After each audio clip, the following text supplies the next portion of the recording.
Hello everyone, welcome to our channel. Today in this quick video we will be showing you guys how to create Google card or add me to search in Google.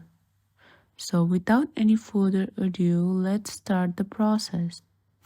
So the first thing that I want you to do is open your Google and then on the search bar type on add me to search.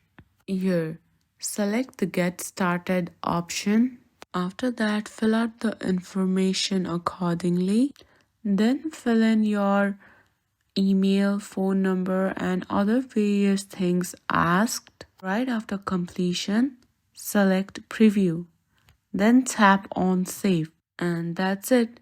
Now you have successfully created your Google search card. I hope you found this video useful. Please don't forget to like, share, and subscribe our YouTube channel and also drop a comment down below. Thank you for watching.